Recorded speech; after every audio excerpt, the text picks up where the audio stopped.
नमस्कार सम्पूर्णलाई। आज चाहिँ मैले चाहिँ विगतमा पहिला पनि मैले सुरुमा भिडियो बनाएको थिएँ ध्यानको बारेमा हैन। ध्यानको अनुभूति, ध्यान गर्दाखेरिको फाइदाहरूको बारेमा मैले भिडियो बनाएको थिएँ। अनि आज पनि मलाई बताउन मन लाग्यो, भन्न सेयर गर्न मन लाग्यो कति कुराहरू। म चाहिँ ठ्याक्कै 1 घन्टा, मेरो अहम त होइन यो, तर सबैलाई प्रेरणा मिलोस् भनेर चाहिँ मैले भिडियो बनाउँदैछु हैन। अनि म 1 घन्टा बस्न सक्ने भइसकेको छु। अब 1 घन्टा बस्दाखेरि त्यो आनन्द, त्यो होइन, त्यो पीडा कस्तो मिठो पीडा के, त्यो आनन्दको पनि मिठो पीडा हुने त्यसको मैले स्वाद चाखिसकेको भएर होला सायद म त्यो 1 घन्टा बस्न सक्ने भएको छु हैन। अनि मैले सबैलाई के भन्न चाहन्छु भने ध्यान यति महत्त्व छ के, यति महत्त्व छ हैन। यो सबैले गर्नै पर्छ। यो हाम्रो मानव शरीर हाडछालाको शरीर मात्रै भन्ने हामीले बुझेका छौँ।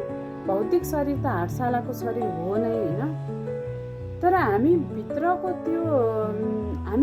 पनि केही छ हैन। हामी भित्रको त्यो आवाज छ, एउटा ऊर्जा छ, एउटा सकारात्मक चिजहरू केही न केही छ भित्र, जसले चाहिँ असाध्यै आनन्द दिन्छ हैन। कस्तो रुन मन लाग्छ, त्यो आनन्दले खुसी हुन्छ, खुसीको आँसु झर्छ, खुसी लाग्छ हैन। अनि त्यो मान्छेहरूले किन नगरे होला जस्तो लाग्छ के, त्यो मैले पहिल्यै किन नथाहा पाए होला हैन। अनि फेरि यस्तो पनि क्या, अब हामीलाई म चाहिँ गुरुसँग ज्ञान लिँदाखेरि गुरुले पनि अनि जम्मैले जुन ध्यानको अनुभवीहरू हुनुहुन्छ उहाँहरूको भिडियोहरू सबै म हेर्छु, पढ्छु हैन। त्यहाँ जहिले पनि के भनेको हुन्छ, गुरु ज्ञानमा पनि गुरुले के भन्नुभएको हुन्छ भने सबै कुरा सकारात्मक हुन्छ, सोच्ने शक्ति सकारात्मक हुन्छ, हामीमा आत्मविश्वास बढ्छ हैन, सबै कुरा राम्रो हुन्छ भनेर भन्नुभएको हुन्छ के। त्यो ध्यानभित्र बसिसकेपछि त्यहाँभित्र चाहिँ के हुन्छ त्यो कसैले भन्नुभएको हुँदैन हैन। हामीलाई चाहिँ गुरुले के भन्नुहुन्छ नि, मैले यति भन्ने हैन, यस्तो फाइदा यति हुन्छ, यस्तो चेन्जेस हुन्छ, मेरो कुरा विश्वास नगर्नु, तपाईँ आफै गरेर हेर्नुहोस् भन्नुहुन्छ के।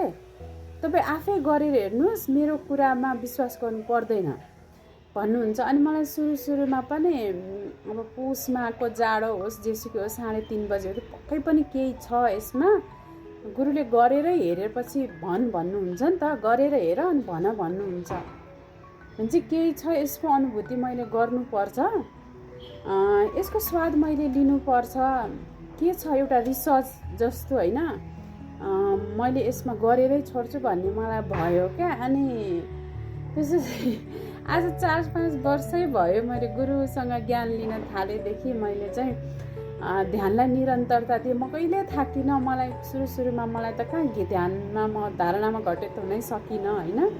मैले पनि हिम्मत हारिनँ।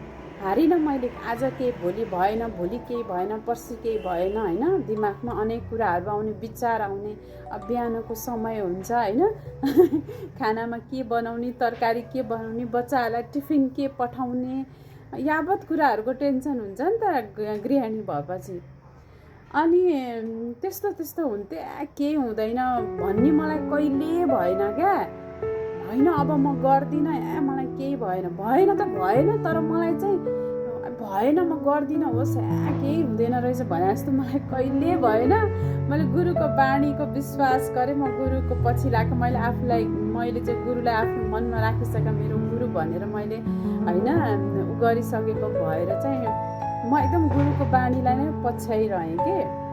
अनि त्यसपछि मैले विज्ञान भैरव तन्त्रको 112 ध्यान विधि हाम्रो अनलाइनबाट जुनमा हुन्छ, जतिखेर म त्यहीँ बसेँ हैन। अनि त्यहीँ बस्दै गएछ, अब मलाई पढ्न मन लाग्यो, अध्ययनहरू गर्न मन लाग्यो। अनि त्यसपछि अब त्यो स्पिचबाट म फेरि बाहिर जान थालेँ हैन। स्पिचबाट म आफूमै विलिन हुन थालिहालेँ। गुरुको स्पिचमा म बसे पनि मलाई गुरुको स्पिचमा चाहिँ मेरो ध्यान हुँदैन थियो। म ध्यानमा गइसकेका थिएँ। मैले गुरुसँग कुरा गर्दाखेरि त्यो सबै तपाईँको सबकन्सियस माइन्डमा गइसकेको हुन्छ भन्नुभएको थियो होइन। अनि त्यसपछि मेरो अब ध्यान अन्तै गयो होला, मैले त्यो ध्यानलाई मैले फलो गरिनँ कि क्या हो भने जस्तो नि लाग्यो। पछि म सही बाटोमा रहेछु। अनि अब त्यसपछि फेरि अब मैले चाहिँ मौन ध्यान गर्न थालेँ होइन।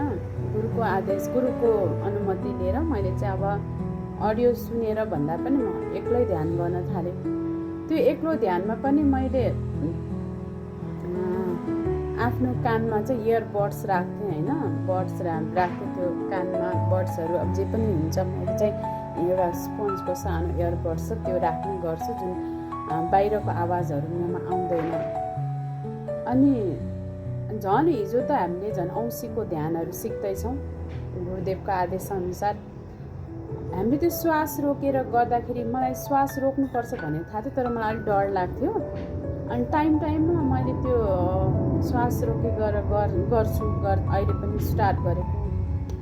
अनि आवाजहरू आफूभित्र त्यो आवाज यस्तो आउँछ, यस्तो आनन्द आउँछ होइन। अब झन् मैले नाद त्यो योभन्दा अगाडि मैले नाच ध्यान गरिराखेको छु। त्यो ध्यानमा पनि हजुरको अब दाहिने कानमा ध्यान दिने भन्ने पनि मलाई थाहा थिएन पहिले। मैले पछि पढेपछि मलाई कस्तो म सही रहेछु भन्ने कुरा भयो। त्यो नाद ध्यान भने दाहिने कानमा चाहिँ त्यस्तो आवाजहरू सुन्नमा आइन्छ, नौमती बाजा भनिन्छ, कति 9 थरीका साउन्डहरू आउँछ भन्नुहुन्छ गुरुदेवले होइन।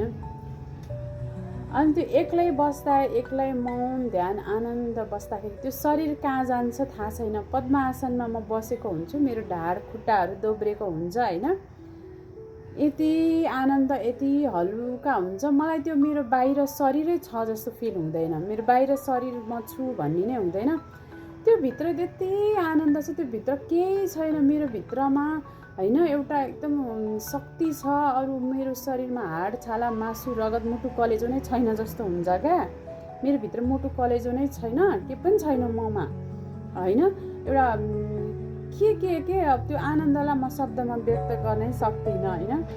खास यो भन्नु पनि हुँदैन, डिटेल्स त भन्नु हुँदैन भनिन्छ। अनि बुद्ध भगवानको उसमा बुद्ध भगवानले भन्नुभएको छ ध्यानको अनुभूतिहरू भनेको निवस्त्र हुनु भन्नुभएको छ नि त। अनि त्यसलाई भित्री कुराहरू त भन्न हुँदैन, सायद धेरैले भन्नुहुन्न। तर मलाई चाहिँ किन भन्न मन लाग्छ भने मान्छेले किन गरेन होइन, किन गरेन, गर्नुपर्ने रहेछ, यो गर्नै पर्ने चिज रहेछ। हामी मानव जातिले त झन् गर्नै पर्ने चिज रहेछ। यो भित्र त कति के छ, एउटा किसिमको शक्ति छ हामीसँग, एउटा पावर इनर्जी छ, हामीलाई एउटा भाइब्रेसन हुन्छ। त्यो 7 चक्रले हामीलाई अलिकति इन्डिकेट गर्छ, त्यो फिल हुन्छ। अनि त्यही भएर सबैले गर्नुपर्छ। यदि यो सबैले गर्ने हो भनेदेखि नि यो संसारै कस्तो हुन्थ्यो, यो समाज होइन, यो देश कस्तो हुन्थ्यो भन्नेको म इमेजिन गर्छु के, कल्पना गर्छु होइन।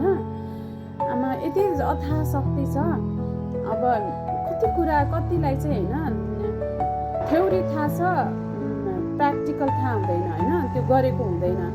अनि कतिलाई गरेको थाहा हुन्छ, थ्योरी थाहा हुँदैन। अब यसको फाइदा छ भन्नेहरू धेरै हुन्छन्, तर उनले अनुभूति गरेको हुँदैन, त्यसको त्यो रस स्वादन गरेको हुँदैन। तर भन्न त मोटिभेट गरेर त गरिराख्नु भएको हुन्छ, कसैले समय हुँदैन भने हुन्छ। तर समय निकाल्ने हो नि त, आफ्नो लागि समय निकाल्ने हो होइन। गृहिणीको लागि इम्पोर्टेन्ट छ, स्टुडेन्टको लागि इम्पोर्टेन्ट छ, अफिस वर्क गर्नेको लागि इम्पोर्टेन्ट छ होइन। सबैको लागि इम्पोर्टेन्ट छ नि त यो त। अनि अहिले त टोलमा होइन, छरछिमेकमा योग छ भनेपछि अहिले त ज्ञान लिनलाई युट्युब, फेसबुक, सोसल मिडियामा नै छ गुरु होइन। त्यसरी योग गर्नुपर्छ, आसन पनि गर्नुपर्छ। तर ध्यानलाई एउटा साधनाको रूपमा गऱ्यो भने मन्दिरै जानु पर्दैन, तीर्थ नै धाउनु पर्दैन। एउटा ऊर्जा लिनलाई मात्रै जाने हो मन्दिर साधना गर्नेहरूले भने जस्तो लाग्छ। मलाई कमेन्ट गर्नु होला है हजुरहरूले, कस्तो भएको छ हजुरहरूको ध्यान साधना, मैले पनि सिक्न पाऊँ, मलाई पनि ज्ञान होस्। जय होस्।